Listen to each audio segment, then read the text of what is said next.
is in fact a crucial time. What you do or do not do in the following days will be key to your performance. I don't mean to stress you out. I'm sorry if I am. Explain what I mean, but not just the. Let's start with you. What do we know about where you're from? Do we have the results of that survey? Of that? Yes, yes. So, if I'll just ask and you could tell me what the statistics are. Yeah, yeah, sure. How many are final year students?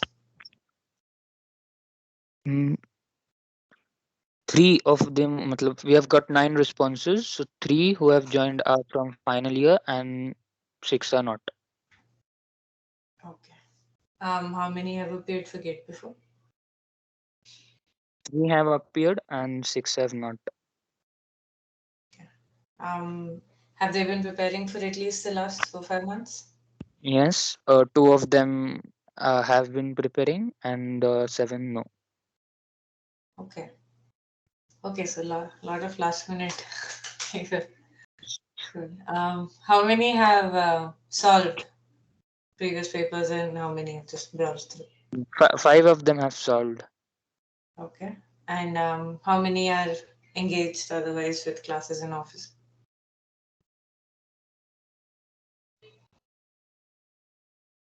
The eight of them are like busy with their classes and office and all. Okay. Yeah. Okay. Good. Understood. So, so a lot of last minute preparations, a lot of busy people who have not had the time to go through what is traditionally considered an acceptable way of going about preparing for it. So, cool. I hope whatever I'll discuss today will be of help to you. Um, so before we begin, I'd like to tell you that all of these suggestions are a part of the discussion and will be strewn about the presentation. So I hope you'll be listening attentively. We will record the session and share it somewhere soon. If you want, you can be intimidated of it. Intimidated of it, sorry. We have your email IDs and contact numbers. So let's start with the crux of your exam, which is your marks. Um, most of you must already know the marking scheme, but still we'll discuss it briefly. Here is an overview. Um, so of 100 full marks, which is divided into 65 questions. Uh, this is not a hard and fast breakup, but you could consider them in this ratio somewhat. So 49 given 49 questions are are of MCQ types, 6 are MSQs, and 10 would be about NETs, roughly considering. So negative marking, if you look at negative marking, 1/3 of 1 mark and 2/3 of 2 marks is the negative marking that is So, given. But yes, excuse, yeah. Are you changing your slides? Like your slide seems to have been. yes.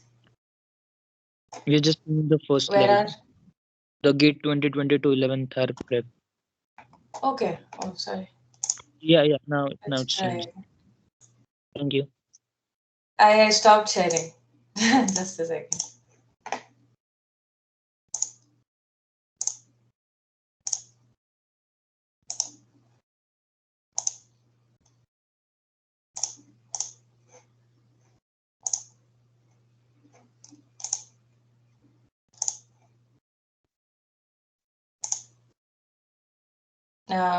What does the screen show? Yeah, the marking scheme. Okay. I think it's lagging. Did you disconnect? Did the screen disconnect somewhere in the middle? No.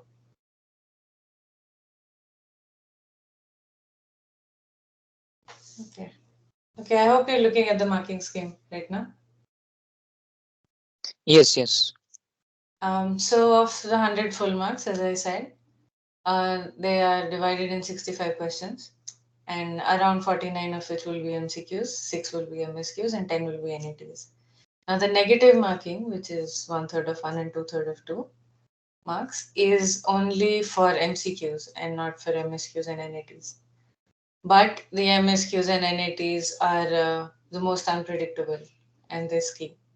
So it's a balance you strike between the two types. You could attempt the MCQs, which are easier in their formatting, but then they carry negative marks. But the MSQs and NATs don't. So you lean towards the type question types based on your own strengths. So keep that in mind and choose wisely. That 100 marks is divided into 15 and 85. 15 is aptitude, which is 5 questions of 1 marks each and 5 of 2 marks each. The remaining 85 is subject matter and is divided as 60 for area of specialization and which includes architecture and planning. And the remaining 25 is either architecture or planning. So the 60 marks is divided as 18 questions of 1 mark and 21 questions of 2 marks. And the 25, that is architecture or planning, that is, I believe, divided into sections B1 and B2 mainly. They are divided as 7 questions of 1 mark each and 9 of 2 marks each. So this selection of section B1 or B2 does not determine your subject of choice later. You could take up MR, you could take up MPlan. It's all up to you. This division is to accommodate for your previous formal education. So whichever you've done, B-Arc or B-Plan, you can choose a section accordingly. So now this is a share of different topics. Has the slide changed to that? No, no, not yet. Okay, tell me if you see a pie chart of share of different topics.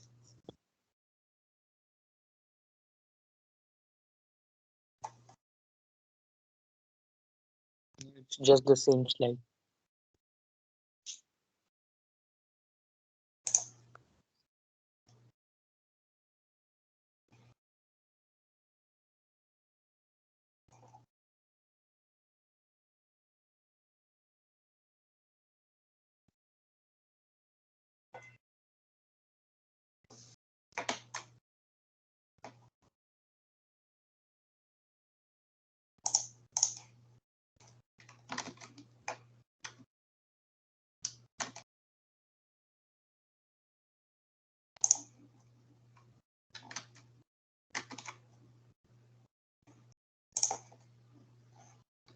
Nothing yet?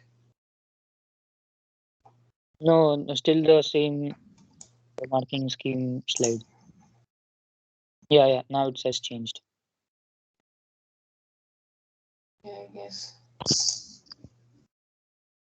it's having problem with the presenter view. Hmm.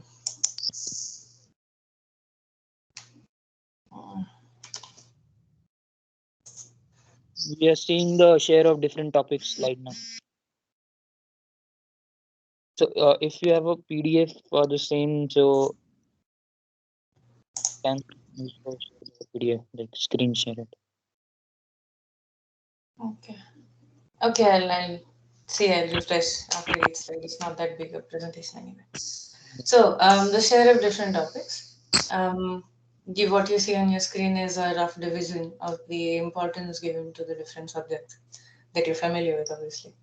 So if you want to prioritize topics to focus on, you could do that based on this division, apart from your personal strengths, of course. So for instance, from this pie chart, let's see building construction and urban planning and housing. So building construction takes up roughly 18% of the marking weightage, and urban planning and housing takes up approximately 15%. But building construction asks 8 to 9 questions, and so does urban planning and housing. So for the same amount of questions, building construction has a greater weightage when it comes to your final marking. So if say you want to prioritize, irrespective of whether you're from B-Arc or B-Plan, that is completely up to you. But irrespective of that, if you compare these two independently. Building construction, questions from building construction would be more beneficial to attend to rather than urban planning and housing, for instance. So you weigh the number of questions and the percentage of marking that is given to each. And since it's a very last minute and you have to prioritize which topics you take up for revision or for studying for the first time, even, um, I believe this would be a better approach of going about it.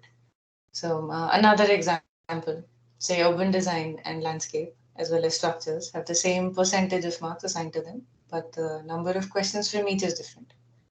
So, structures will have 6 to 7 questions, and urban design and landscape will have only 4 to 5.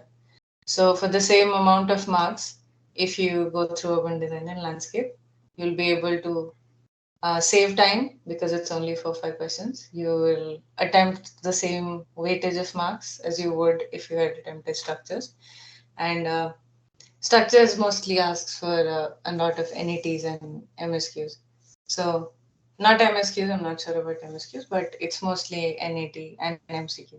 So if you've decided NET is a more risky option for you and you want to go with MCQs, so maybe urban design and landscape would be a better choice for revision. So based on this difference that the gate committee has set up, you could prioritize on your preparations.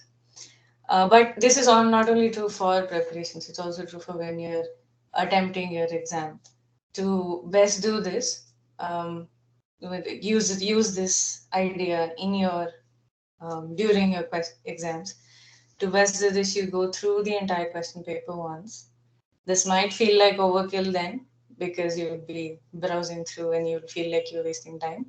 But it won't be because you will filter through the questions based on what you think you can do. So, um, this will give you clarity. Clarity is crucial if you want to keep panic aside during the exams. You could mark the answers to the questions you know for sure while you're moving through the question paper. So, you'll be finishing through a part of the question paper. Then, for the ones you leave, list the question numbers in 2 to 3 groups. The ones you know would the ones you know but would like to think over some more. The ones you're familiar with but might take some time, and numerical type questions, for instance. And the ones you are not optimistic about but may spend some time on it if you have time left. So, based on this division and this listing, you can then address them in that order. You do the questions you know first, then you go to the questions you think will take up some time, and then you go address the questions you are not very sure of. And this division will also depend on this share of topics, if you can keep that in mind. I know it's a lot to take in and a lot to consider when you're sitting for your exam, but within the 3 hours. But it helps if you're not very familiar with all of the topics and if you have very small time left for revisions. So, and do not waste time on questions that you think are difficult for you before you have tackled the questions that you know. This prioritization is very important. You do not want to waste time on questions that you're not sure of. So, what exactly are they testing for? Okay. Are you on question typologies?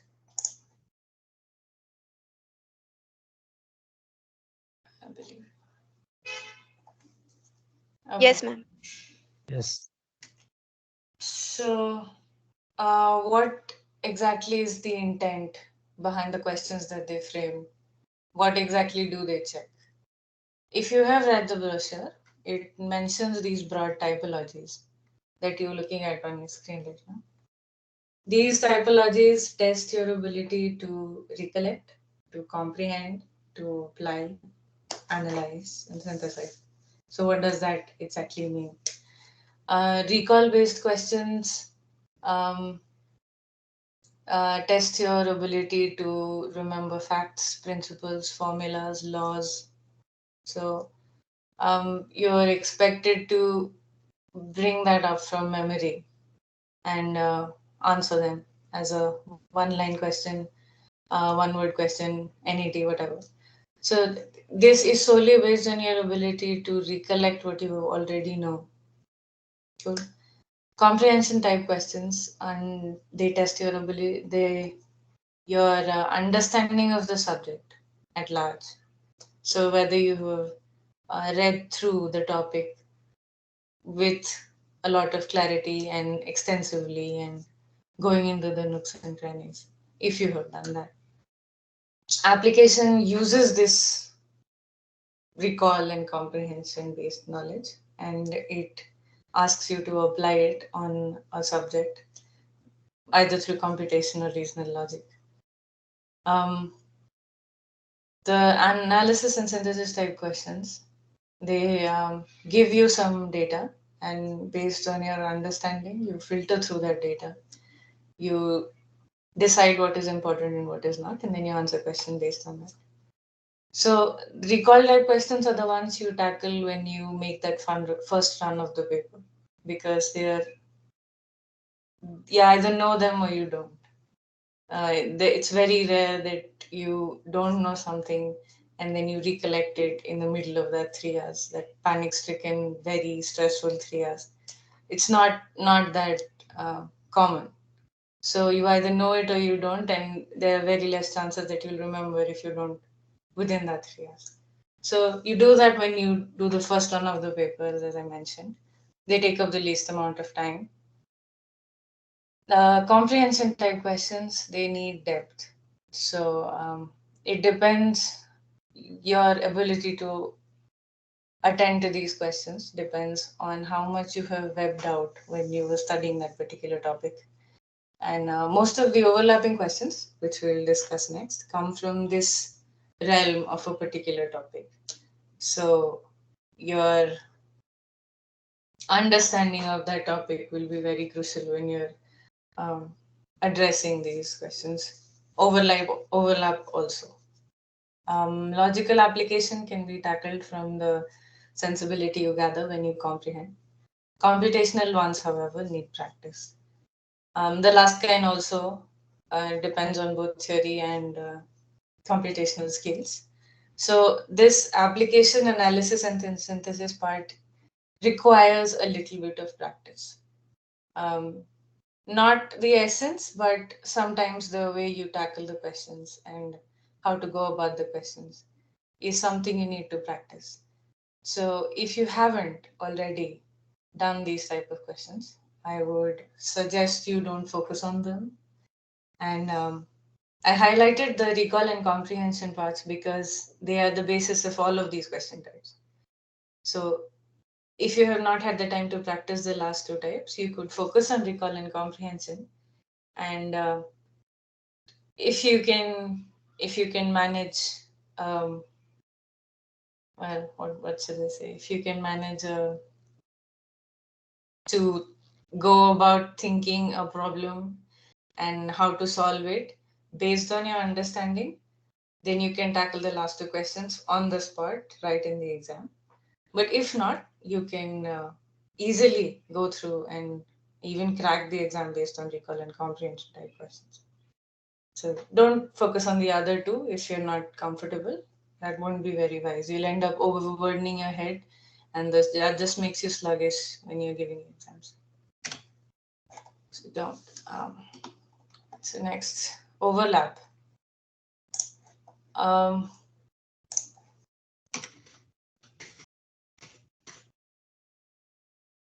this is a picture I found on the internet. So it's a statistic, but even if you just solve a few question papers, you'll see this trend. It stands out. A number of questions are repeat questions. Gate this statistic as per this, whoever built this up. Gate 2018 had 8 questions that overlapped. 2019 had 17. GATE 2020 had 25 questions, 21 had 24 questions. So the number of overlapping questions dwindles around 20 to 25%. And that 25% is a lot, consider if you consider how much it takes to pass the exam. 25% is a lot. So if you find those overlapping questions and you focus on them, and you go through the comprehension, you focus on the comprehension of those topics that you find overlapping multiple times, it's easier for you to score. And it's very time efficient when you consider short time revisions. So examples. Can you see the example screen? This is exhausting.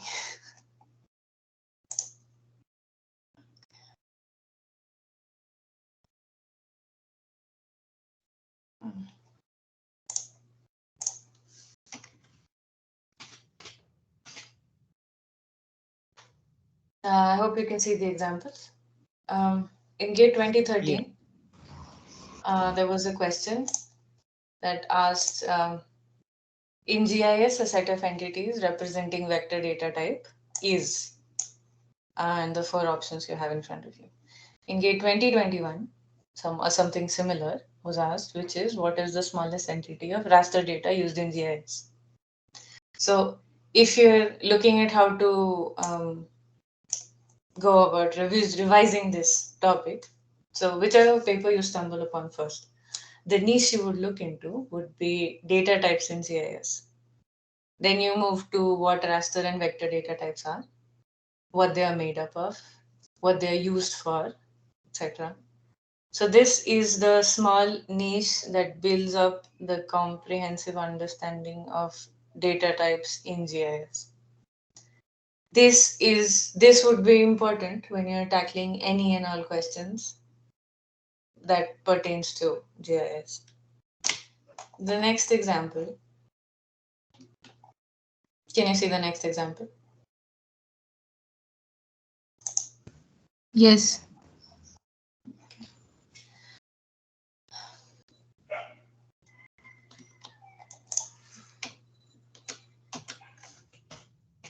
So the next example is on urban planning theories. So both of these questions from GATE 2017 and 21, they tackle land use model from urban planning theories. The first question was match the classical urban planning theories in group 1 with their proponents in group 2. Okay, so it's a model and who were the proponents. The second question is the urban land use model based on the concept of a polycentric city is known as. And you have four options. So both of these questions tackle land use model from urban planning theories. You simplify it in this manner. So what you first look into is land use models, their names, the names of the people who came up with them, when they were proposed, if there are any cities that are based off of them, any popular debates surrounding them, and so on. Then you move on to what urban planning theories are. What do they cover? The different theories that come under them, etc., etc. So how much you dive into each of the topics is at your discretion. For example, say the manuals and guides, questions that depend on them, like the NBC and URDPFI or other policy documents like Amrut and Zideh, would be difficult to navigate at this time because they are very large documents.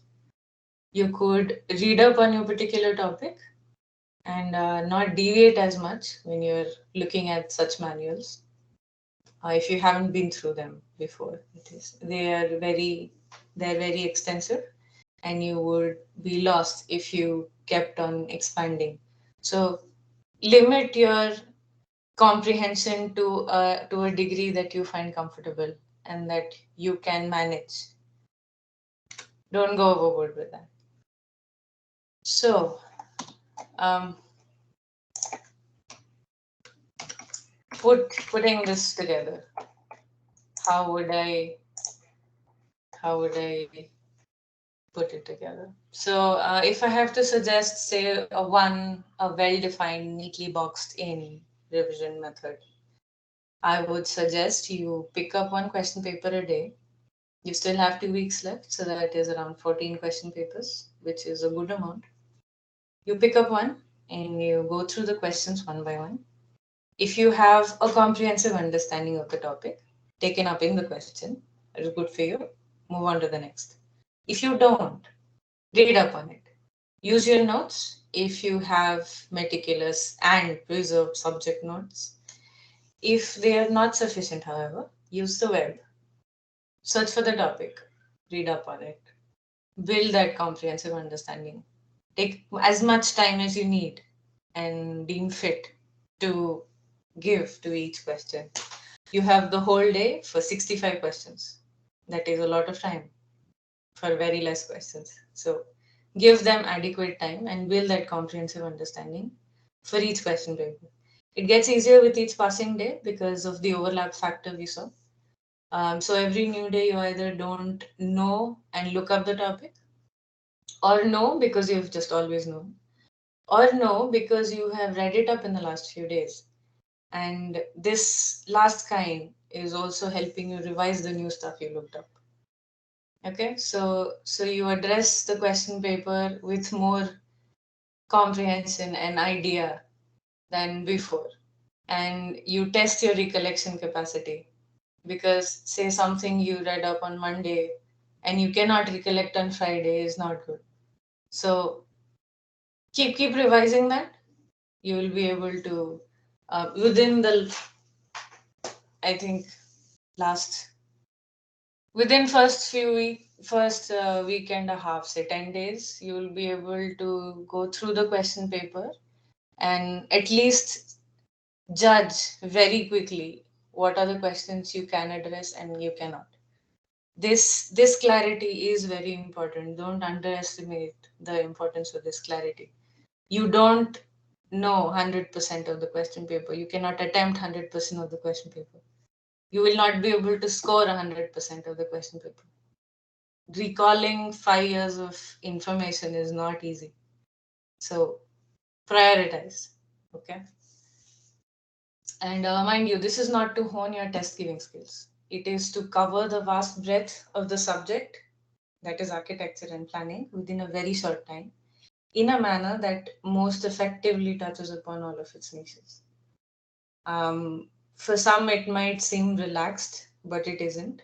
Taking up 65 questions in one day may seem like very stretched out and not a very wise use of time, but it isn't. You end up looking into and reading up on all subjects back to back in the same day. It helps with keeping that vastness in mind so you don't get overwhelmed when you do sit down for the test. Okay, so some parting wisdom. Huh. I hope this was understandable.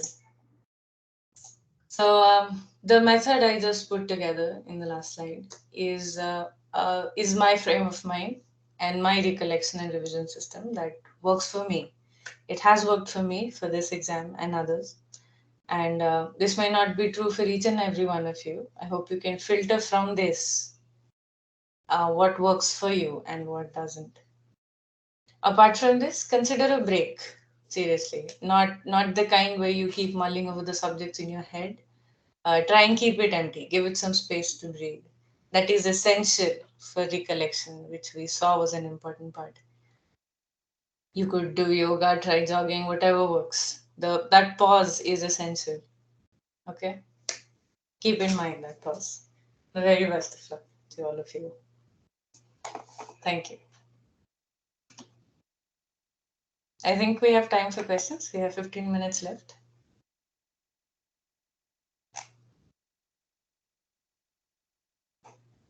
Hello?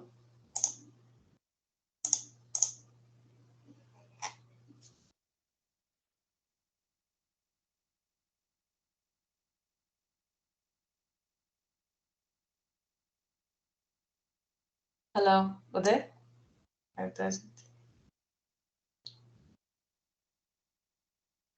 Hello. Hmm. Yes, the thank you so much, Nandini ma'am. for guiding the participants on the last minute strategies for Gate Architecture 2022. Now I open the floor for everyone. If anyone has any kind of doubts, problems, if they're feeling nervous, or how to approach a particular thing they're not comfortable with in the gate, please go ahead and ask. The floor is open for you all.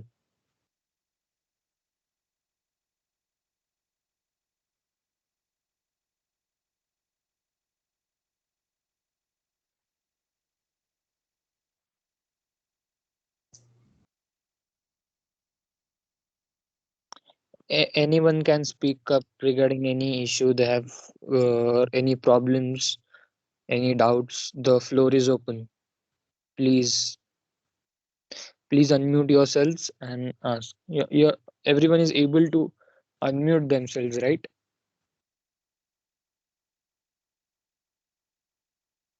Ma'am, Yes, how they many were. days? I think somebody unmuted themselves in the middle to tell me if I was on the right side.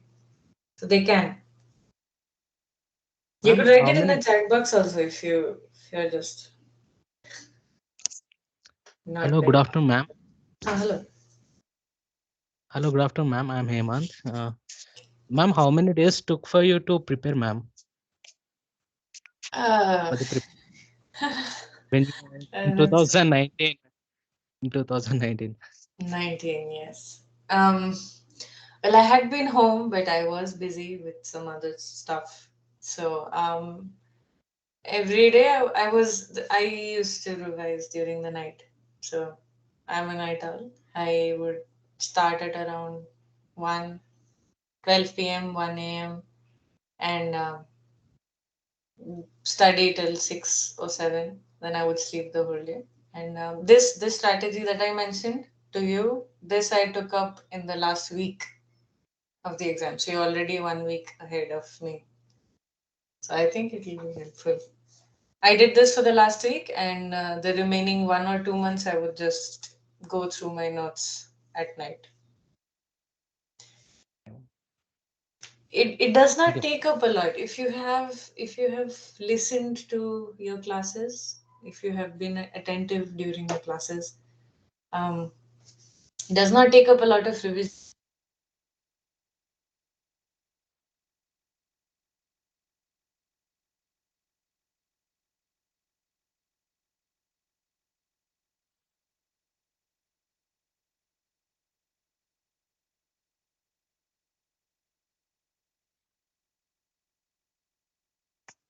Hello.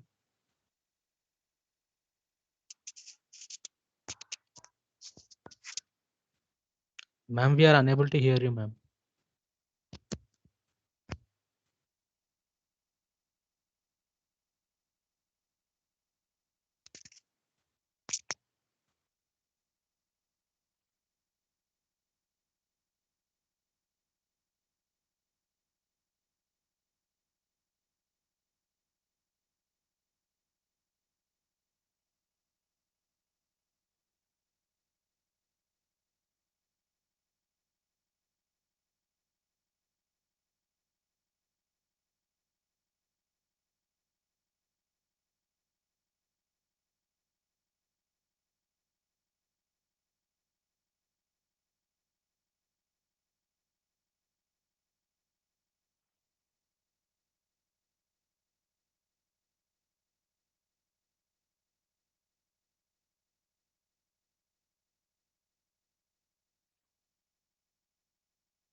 Hello.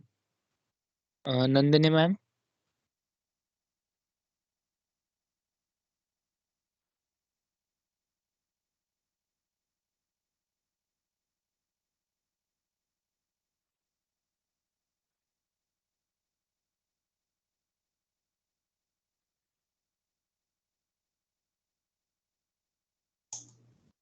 Hello. Yes, yes, ma'am. Yes. Sorry, I got disconnected. Um, so does that answer your question? You have a lot of time. You just keep your head calm and Hemant, if you're still in the meeting, listening. Yes, ma'am. Yes. Anything else? Yes, ma'am. We have a question in the chat box. Mm, I since I joined again, I cannot see Yeah, anything from the chat. Could I'll you read it for me? I'm reading it. If I am it's a question by Trikuti M. If I am attempting planning section, will it be considered during admission also No, that I will be offered only M planning, or I can apply for MR courses also? you can apply for anything. As I mentioned, it just accounts for your previous education. So if you're from B plan, it will be difficult for people from B plan to attempt questions from BAC and vice versa. So you have to attend, you have to know something. So there is that 60 marks section that addresses both architecture and planning, but then it's not necessary to focus on something you want to take up. You just focus on what you're comfortable with. You could be from architecture background and take up planning. It's up to you. But then you cannot attempt both. That is, they're both B1 and B2 sections. So you cannot attempt half from B1 and half from B2. You take up one section that you think has the most number of questions that you know, and then you proceed accordingly. Okay. Thank you, Tripati. Anybody else? Trikuti, does that answer your question? Yeah, okay. She said. So there's another question Now I from can see now. Gauri, how many questions about which we're not sure? Like we can go into negatives if we opt that question. How many such questions will be? I have personally never calculated what my answers would cost me in marks. That is something I have known others to focus on, and I know others want to consider when they're going up for questions, but I have never. And that has cost me marks also. That has given me bonus marks also because I was not considering the jeopardy jeopardy that would come from taking that chance. But you could uh, you could always just find out what place you're comfortable with. Like when you're attempting question papers, the method I mentioned is for revision, and it only helps you with that understanding of the subject matter and revision of the subject matter. But if you want, you could always just take up a test and see what has cost you marks and what hasn't, and where you did not take a chance and you could just earn a few points very easily.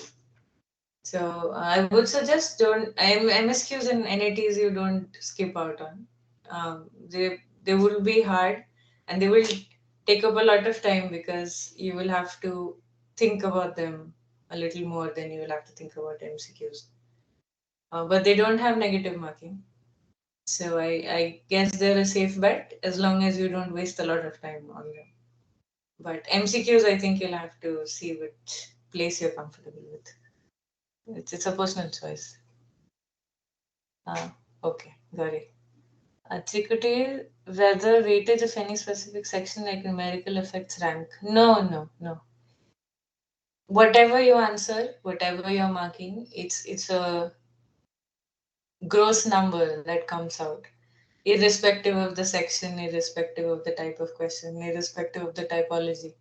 You could be strong at any one part, and that could push you through, yeah, the ranking line. Yeah. Nobody cares how you got the marks you got.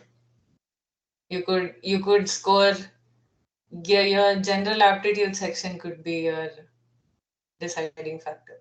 Nobody cares. You decide what you're good at. Okay. Anybody else?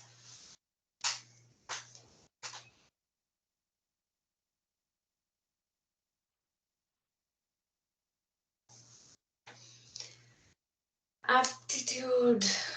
No, I guess aptitude you could only you can only try and see if you're good at it.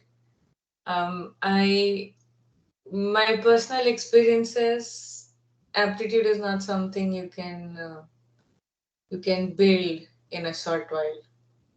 It's you have it, that you have that sensibility or you don't have that sensibility. Uh, the best the best you can do right now, if you feel like that is a section you are not very confident with, is you could try a few aptitudes from the different question papers, and you could see what type of questions they ask. Say they ask um,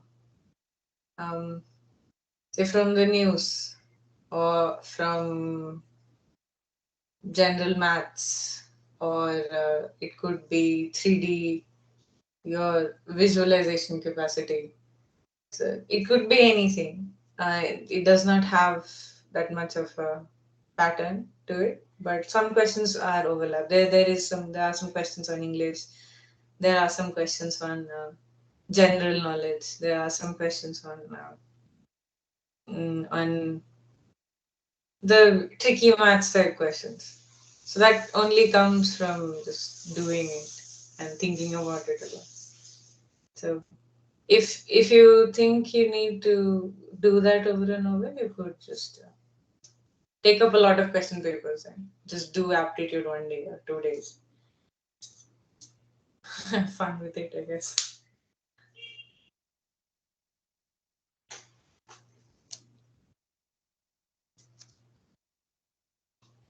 Okay. I hope that answers TPT. Okay. So I'm sorry if that was not very specific. I have never myself personally ever looked at aptitude quite that much.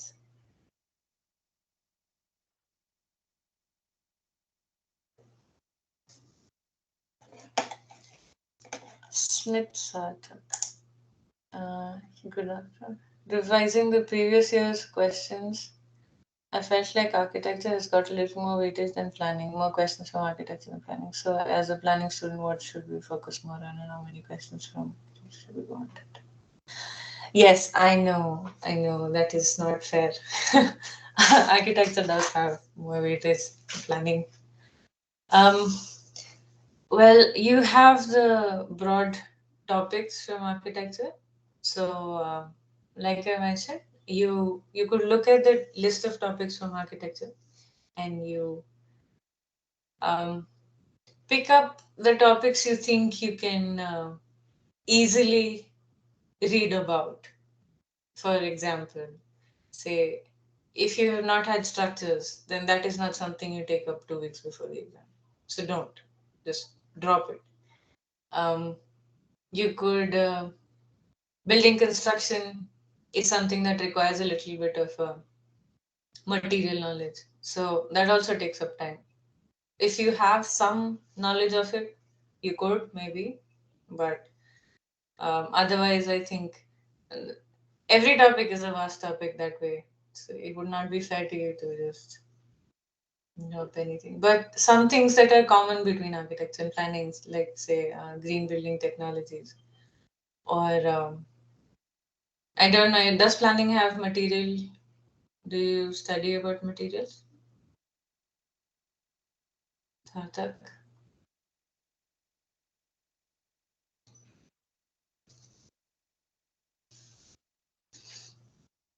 Okay. Okay, so have you looked at the topics from architecture? Does anything overlap from, say, anything is an extension of what you know from your planning subjects?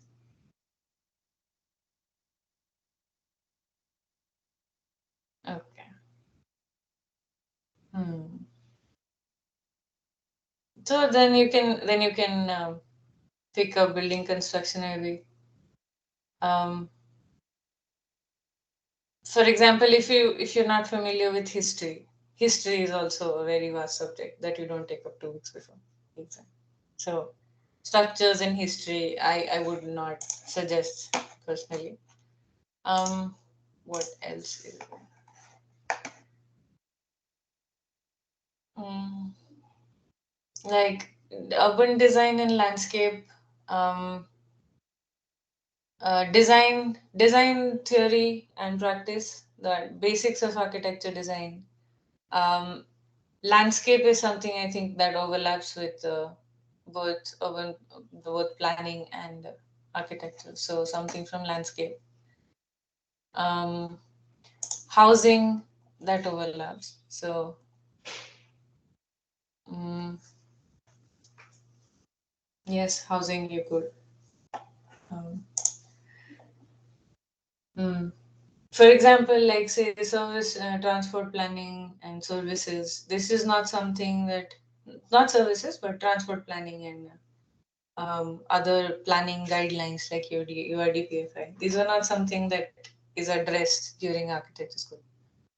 So these are some things I had to look at later, additionally to for the exam. But yeah, architecture does have a lot of weightage that is unfair to you. I hope that section B1 and B2 gives you that edge that is usually not present. So you have to attempt the architecture questions only in that architecture and planning section. That takes 60 marks, I guess. Hmm. I don't think I have a lot of useful suggestions for that. I'm sorry, Sarthak. Um, Abhishek Maharaj has asked, I'm in third year and I want to ask that is it sufficient if I only do previous 10 years? Yes, yes. 10 years is a lot. Um, the method I mentioned, you have 14 days. If you want to take up questions of 10 years, 10 days, you could do that. The remaining 4 days, you could just chill, maybe.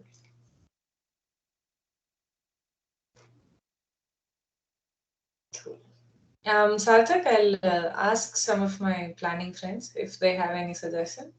I'll uh, I'll have email you. I'll have you emailed. Okay. I'll ask some of my classmates from masters, the planning classmates. I'll ask if they have any suggestions. All of those who are from planning, if you could tell that to there. Um, if I have any special suggestions from planning, I'll try to collect them and have emailed it.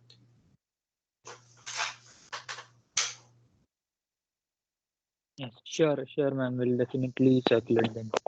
Okay.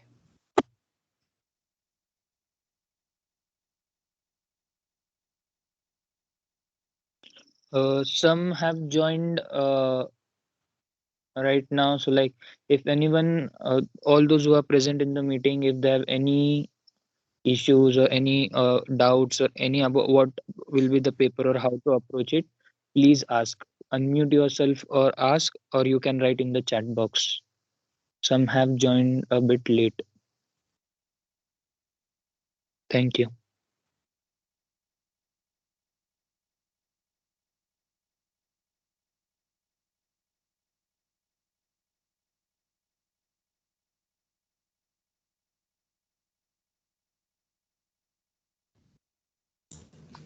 Hello.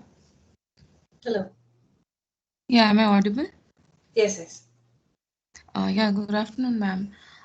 So I have a very kind of silly question only, because last year I have taken the gate paper and I started it from the beginning and then I couldn't finish it off towards the end of the 3 years, because as you move on proceeding for me, the tension got builded up and I couldn't focus much. So, what would you suggest, like which section to start with? Okay. Were you present during the presentation? Yeah, I was. Okay. So okay, you could. I could tell you what I do. I start with the aptitude section because that has nothing to do with the paper.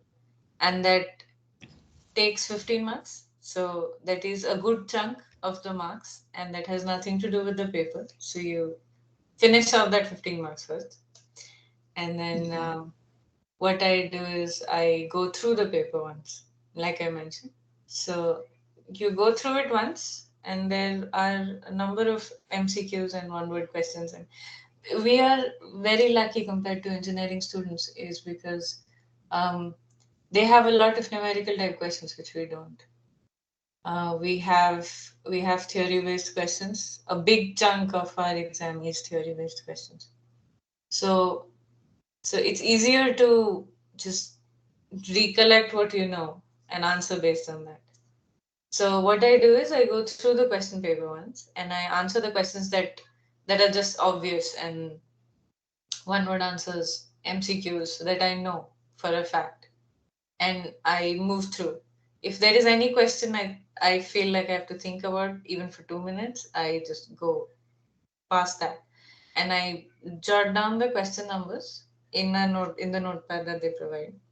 So there are 2 or 3 columns. The apart from the questions that I've already addressed and solved, there is one list that I know, but I know I'll have to think about it for a minute just to make sure that I'm not making any silly mistakes or such.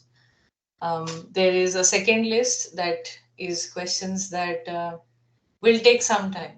Maybe numerical type questions, maybe even from like aptitude, some questions that require you to think a little. Yeah. Some maths or diagram based questions. And I never attempt all of them. And it's not wise to leave the last section as the default section you just skip, because there may be a lot of questions there that you know. So go through it once and select the questions that you want to leave, or not select the questions and select the only questions that you want to address. And that way you that once you've gone through the paper in the first half hour, um, aptitude and one read through of that question paper takes up the first 1 hour maximum.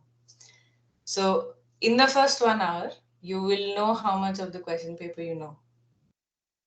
And after that, it's not much you can do. So if you know 60% of the question paper, you attempt that 60% in the remaining 2 hours and you try and score that 60%. If you know 40%, you attempt 40% and you get marks for that 40%. Don't try to attempt 100%. And keep that thought out of your mind. You don't imagine you will ever be able to attempt all of it. So just, if you don't think that, there will be a lot less panic. Yeah. Yeah. Fair enough. Yeah.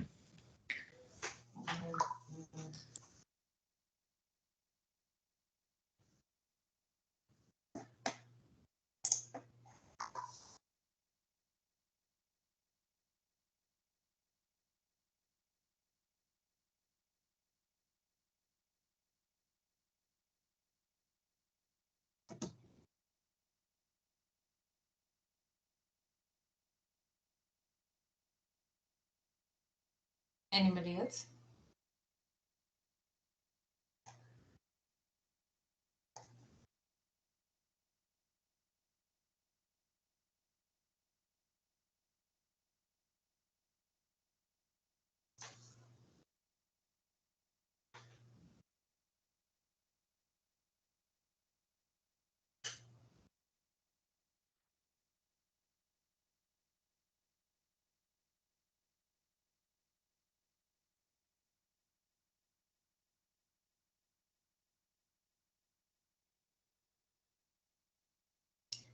Um, If so all of my suggestions were assuming everybody here is an average student and not a 1 in a million genius.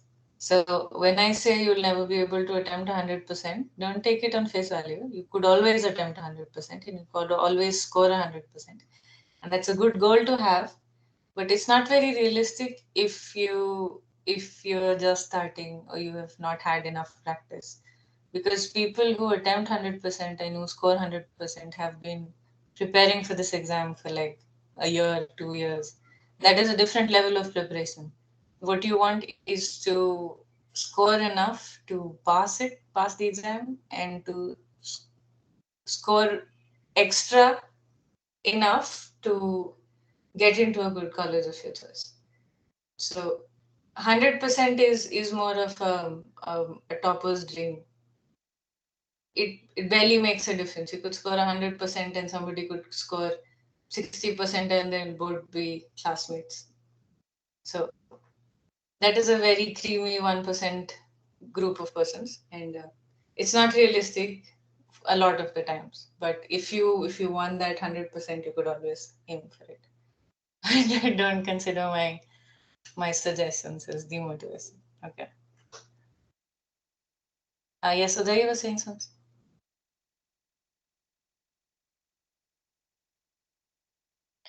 Yes, we have another 10 minutes. So if anyone wants to ask any questions, they can ask. And I'm posting a link in the chat box, requesting everyone to please give their feedback on how was the session and uh, how did you feel about it. Thank you.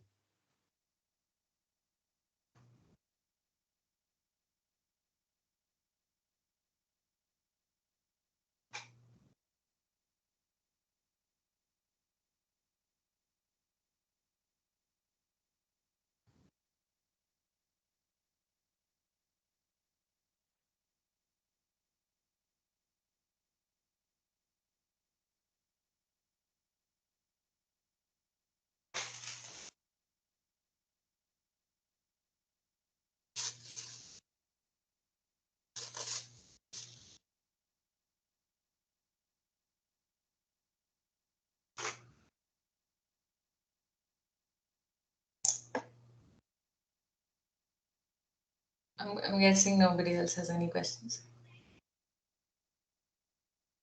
Yeah, it seems that Yeah. no one has any questions. So if it's okay with all, we can stop for the day now. Okay.